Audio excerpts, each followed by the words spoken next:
Welcome to Global View. Join us on this multi-visual journey around the world. Trump speaks on federal judicial confirmation milestones. Thank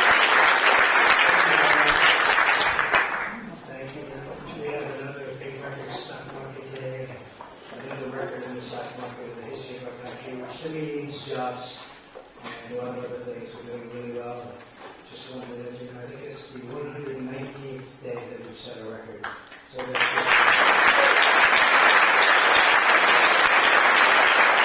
Good afternoon. Here as we celebrate a profoundly historic milestone and a truly momentous achievement.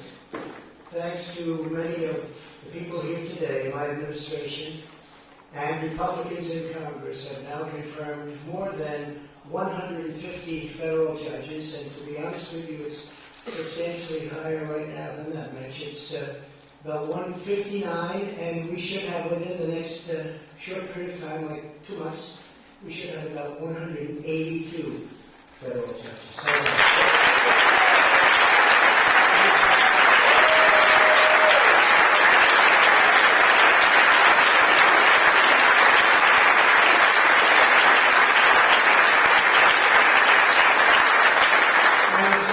Percentage-wise, you'll never beat one man, we know who that is. George Washington, 100%. But in terms of, I'd like to say quality and quantity, we are going to be, I think, just about number one by the time we finish it, number one of any president, any administration. So I want to thank all of you for the incredible job you've done. That's really fantastic. Thank you very much.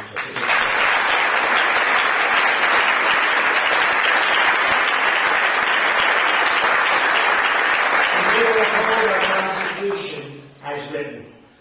These distinguished men and women are some of the most gifted scholars, respected jurists, and finest legal minds ever placed on the federal bench. Together we are restoring American freedom, defending American justice, preserving the extraordinary vision of our founding fathers. We're delighted to be joined on this special occasion by Vice President Mike Pence. Thank you, Mike, very much.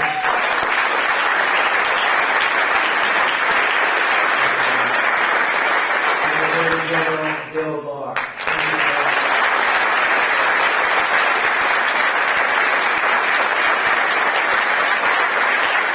I want to thank some real friends of mine too, and warriors. I have to say, warriors. We have a lot of great warriors in our party, and it's. I think it's necessary, frankly. If you're not, you got a problem, right?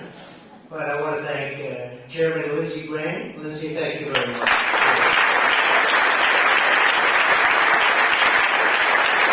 Very special man, and his man is so popular in this state, I don't even think they're going to run anybody against him anymore. They're giving that up. Chuck Grassley, right?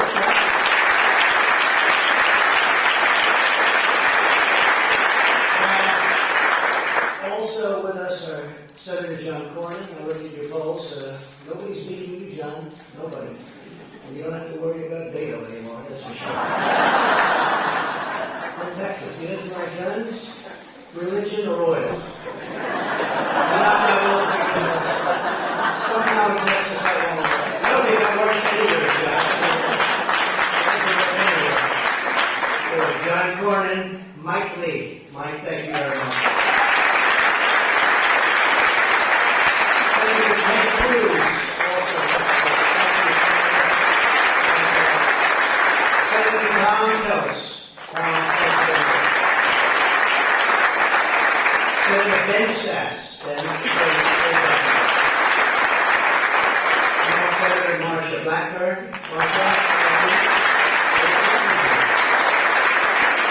And Josh Hawley, our young star.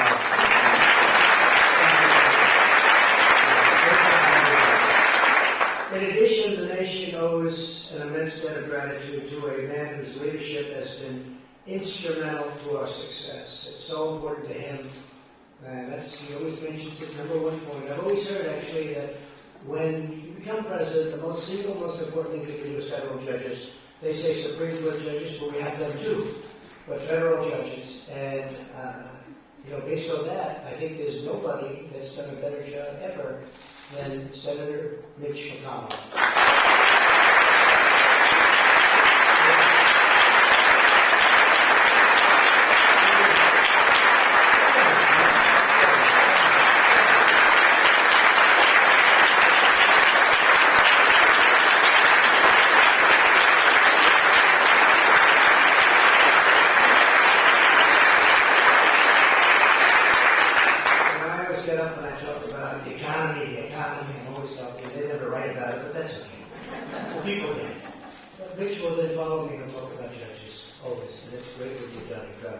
impact is truly amazing. Thank you very much. We also, as you know, we have 2 great Supreme Court judges, so that's in addition to the what will be 182 judges. And then we go by what I call normalization after you get to 182. But our Supreme Court judges are great gentlemen. It was so easy to get them confirmed, right? One in particular, nobody has ever had to go through that, and I have great respect for both of them, so we appreciate it. Mitch, great job. Generations from now, Americans will know that Mitch McConnell helped save the constitutional rule of law in America. It's true for a long time. I also want to thank Pat Cipollone and his phenomenal team at the White House Counsel's Office, along with our Office of Legal Policy. Where's Pat? Where's Pat? Stand up, Pat. Come on.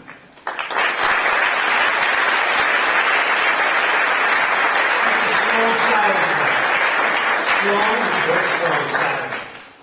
Great job you've done. Very good. I always wanted to be the strong, silent type, but it never worked out. Never worked out. I want to be, but it doesn't seem to work out. For the Office of Legal Policy at the Department of Justice and the many friends and legal luminaries who have supported all of those nominees, and to all of the rest of you in the room, some incredible people in this room, great friends. In their wisdom and genius, the framers of the Constitution separated government power into 3 branches. Congress writes the laws. The executive enforces the law. And the judicial branch provides an impartial interpretation of the laws that applies to any case before them. This system was designed to protect citizens against the unjust concentration of governmental power. And I do say I think we're going through a very interesting time right now, if you must know. More interesting than at most other times. When judges assume the role of a legislature, the rights of all citizens are threatened. The great English jurist, William Blackstone, warned that if the judicial power were joined with the legislative, then life, liberty, and property would be in the hands of arbitrary judges whose decisions would be then regulated only by their opinion and not by any fundamental principles of law. In other words, the impartial and objective judge who is a faithful servant of the law is essential to the survival of American liberty. So it's really something. It's really something that you've all done. This is such a big moment in our history, and I think what I'm going to do is, as we go along, I'm going to ask a couple of you to say a few words, if that's okay, because I think it's appropriate. It wasn't in the schedule, but I think it's very appropriate to have a few speak. You have to promise it's going to be very quick and short, because the media won't stand for anything else. But I would like to get your views. I think it would be very interesting for all of us. In recent decades, our system has been under relentless attack by the left-wing activists who want to take the powers of the elected branches and give that power to unelected federal judges. They want to oppose by judicial decree what they failed to win at the ballot box. Does that sound familiar to anybody? That's really familiar. When judges write policy instead of applying the law, they impose sweeping changes on millions of Americans without the benefit of legislative debate, public rulemaking, or the consent of the governed. As a result, these highly political rulings inflict painful damage on our security, society, and economy, imposing unworkable edicts on businesses, workers, families, and law enforcement really alike. They give many, many bad nights to many, many people, including presidents. We power through it. We have no choice. I will do everything in my power to halt judicial activism and to ensure the law is upheld equally, fairly, and without political prejudice for all of our citizens. So I'd like to, before going any further, I'd like to maybe start off, I think it would be appropriate if we start off with Mitch to just say a couple of words and how he feels about where we are and what we're doing. And we're going to go through a couple of our friends, if you don't mind, and to me it would be very interesting. Mitch McConnell, please.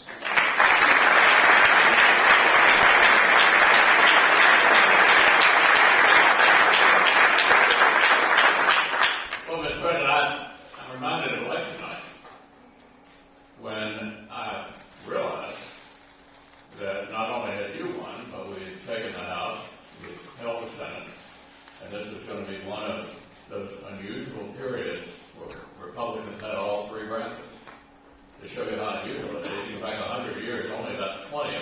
100 years as our party had all 30. We got a chance to set the agenda, an opportunity to move the ball in the right direction. What's the most important thing? Clearly, it was the Supreme Court. You had been helped enormously by the decision that I made, and these guys backed me up, not to let President Obama fill that Scalia vacancy on the way out the door.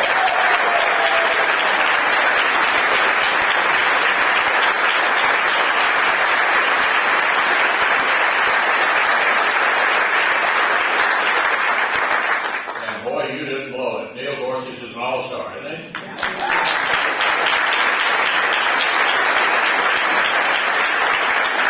And the President alluded to that easy confirmation we had with Brett Kavanaugh. You made a great choice, Mr. President. And it's not just that.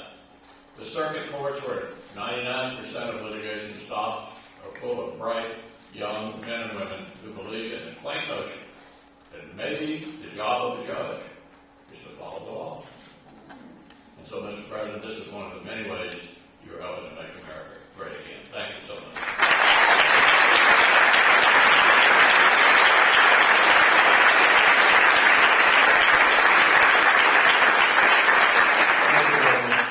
It is true when I first came to office, because of what I said before, that I've always heard how important it is, the choice of judges and the number of judges. And in my first day, I said to one of our assistants, how many judges do I have to pick? How many are there? I figured I'd give none of one, maybe two. They said, so you have 142. I said, no. Tell me the truth. I want the truth. That was it. And I said, thank you, President Obama, very much. But it was 142 empty slots, and nobody can believe that. And I couldn't believe it, and didn't believe it, but now I believe it, because now we've got so many approved, and we hit that magic number, and then it's going to be a lot more from there. You do have a lot of, through normalization, leaving, and other reasons, retiring. I never want to mention the D word, the death word, I won't mention death. But that happens too. But we're going to be picking up a lot.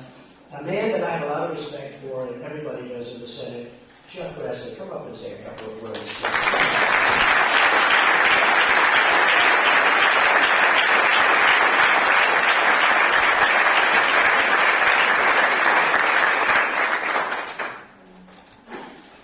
Well, like I tell my colleagues, if I yell, I'm not mad, actually.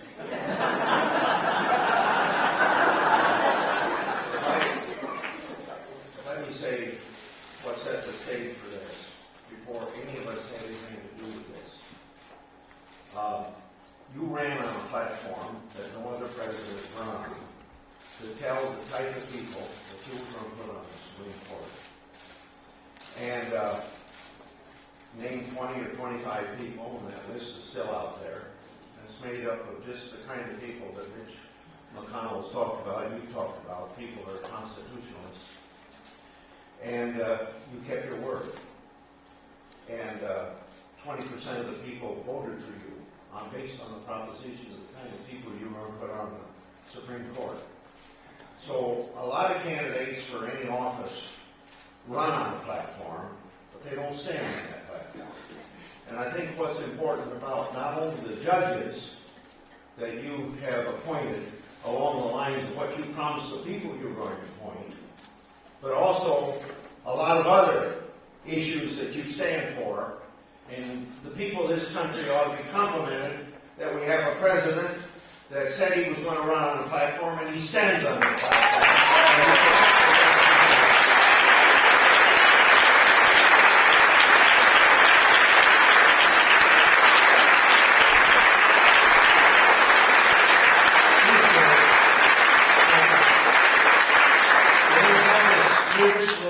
He's tough even when he's trying to be nice. I shouldn't say this, but he looked during one of the big events in the United States. He looked at a guy named Comey. He said, "Did you leak?" And he was really nice.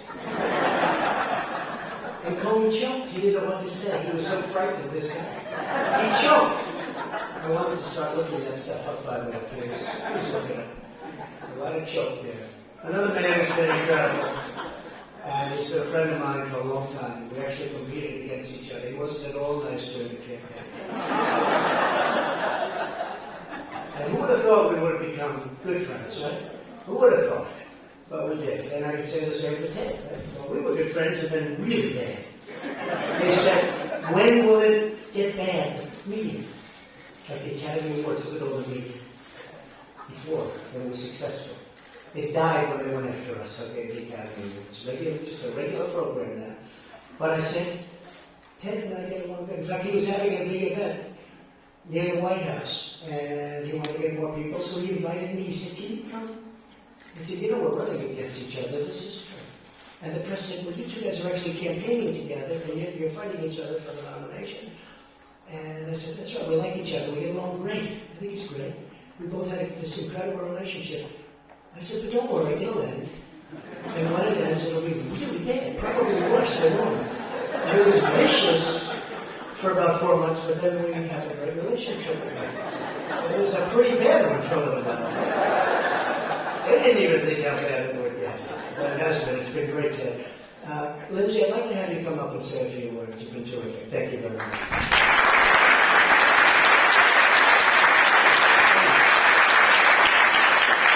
Well, in theory, at 4 o'clock, we're going to vote on 2 more judges. So, move this thing forward.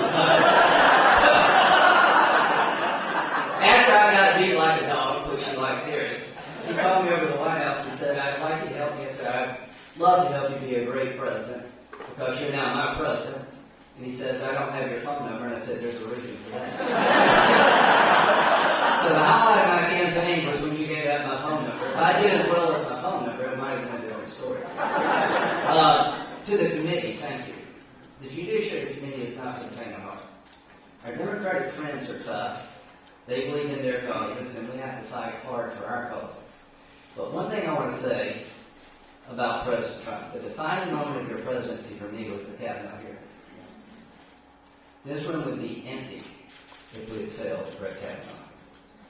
Brett Kavanaugh lived a life we should all be proud of. He worked hard, and the way he was treated was the worst experience I've had in politics. A lot of people would have pulled the plug on him. Mr. President, thank you. And I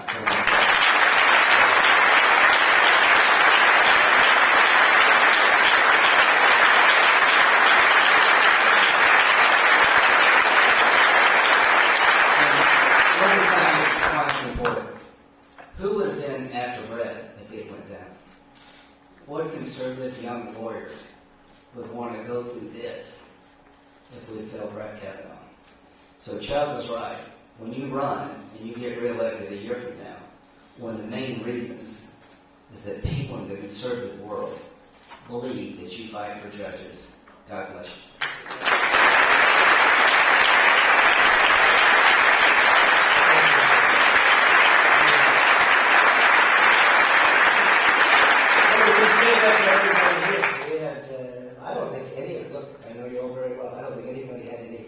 Thoughts of doing anything different, at least in this group. I will say, and that includes Mike. At that time, we didn't know Bill. He wasn't involved. Came at a good time, Bill. It was a tough time. But you know what? Nobody in this group, I will say, though, and you know this, and Mitch knows this, there were plenty of other people that were saying, let's go to maybe another choice. And they didn't say it so nicely. And the people that you know very well, the people that you work with every day. But I can tell you, I know every one of you very well, and there was nobody that I think even thought about it in this group, right? So not anybody. And that starts with Mitch, because he never gave me the call, said maybe we can do it an easier way. But I told Brett Kavanaugh, I picked him, and he was said 10 years ago, we were talking about him, I would hear that he would be someday a Supreme Court Justice. That was before I was in this wonderful life of politics. I could enjoy my life and think about all sorts of things. And they would say that Brett Kavanaugh was going to be a Supreme Court judge. And anyway, he was on the list. Leonard Leo, thank you for being here. We had a list that you worked very well.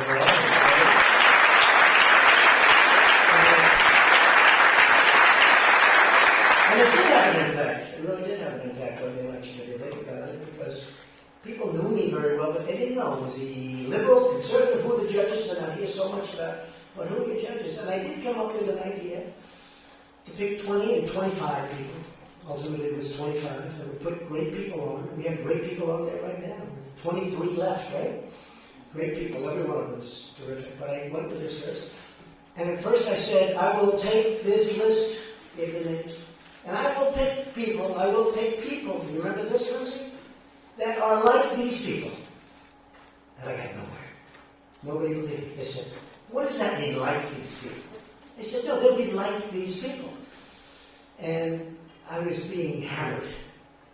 They said, say it, President, or potential President.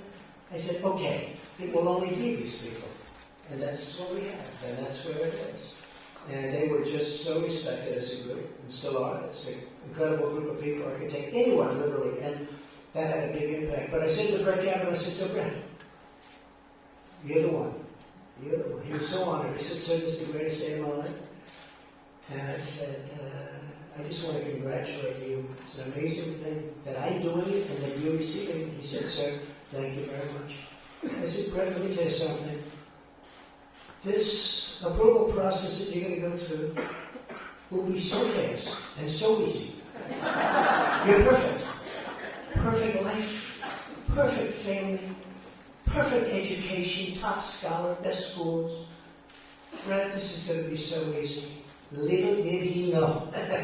Little did he know. But I'll tell you what, it really represented something. It represented unfairness.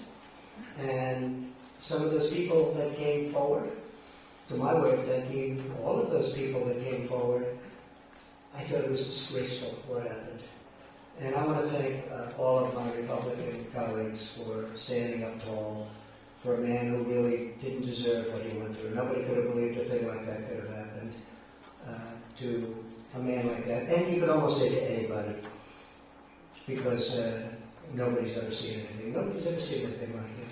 But he hung and strong too. He also hung and strong. You know, there were plenty of people, I'm sure, that say, you got to cut yourself loose. He didn't want to do that.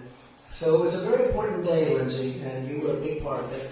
I think your ratings went from about 50 to about 82, as I see now. 82 was one little speech. You made one speech. I wanted to have a few remarks that lasted for about a minute, and they were historic.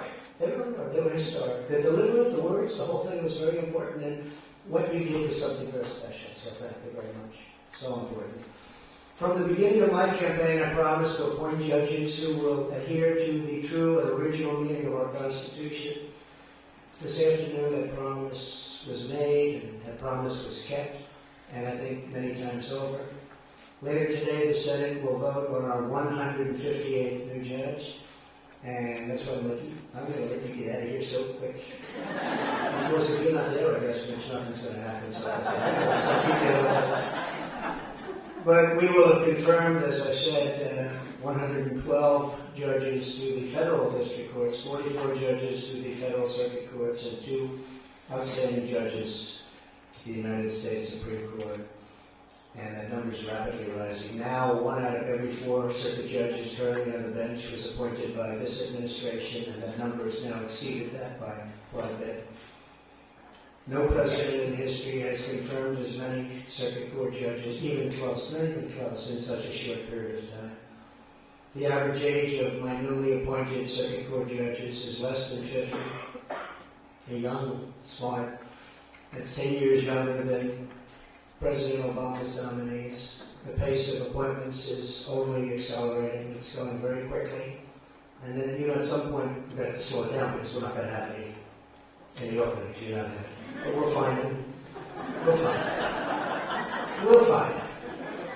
Would you like to add a few judges? I wouldn't get that. I'm not adding another 100 or so. We'll get it. But we're on track to have more judges confirmed this year than in the prior 2 years combined for us. And it will be a record in history, a record the number of judges that we're getting in just a short period of time. Once all pending nominations are confirmed, I will have appointed about 219 judges, and that number will go up very substantially from there. But the more gains we make, the more aggressive the hard left has become. I probably shouldn't even be making this speech right now, just driving them crazy. They'll go back and they'll have even more craziness than they've had in the last 3 years. Can you imagine? 3 years already. 3 years. Who could believe it? Almost. In fact, in 2 days less than a year, we'll be fighting election. And we actually had a very big night last night. We had some tremendous results last night. And I'll be leaving for Louisiana. I think we're going to have a great result in Louisiana. But one of their favorite new tactics is the nationwide injunction. This very destructive practice enables any one of 673 district judges to single-handedly invalidate critical executive actions and stop the enforcement of duly enacted law. We've had it many times, especially when it comes to our border. And when you see what's going on the other side of the border, people are starting to say, maybe he is right about the wall. And maybe he is right about having a very strong border. The other side wants open borders, which brings tremendous crime, and now people are starting to say, a lot of people have told me that over the last couple of days. They're starting to get the border thing. The activist left only needs to find one partisan resistance judge anywhere in the country to agree with them. On perhaps no issue have these district court injunctions been more brazen and damaging than in the area of immigration. In case after case, judges are prohibiting us from enforcing the plain letter of the law. And we know that better than anybody, people in this room. For example, federal law authorities expedited removal of illegal aliens apprehended within 2 years of entry. But a district court judge declared the law could only be applied to illegal aliens caught within 14 days. That's a tiny group of people. Just a small fraction of what the law expressly allows. In the words of the late great Justice Antonin Scalia, whose son, thank you very much for the approval, Gene is now our Secretary of Labor, he's a great young guy. A good judge must suppress his personal views and must decide each case as the law dictates, not as he would have resolved the matter if he had drafted the law. We have a lot of them looking at it as if they had drafted the law. Let's create brand new law. Justice Scalia was correct. If federal judges want to write the law, they should run for Congress. Let them run for office. You think this is easy?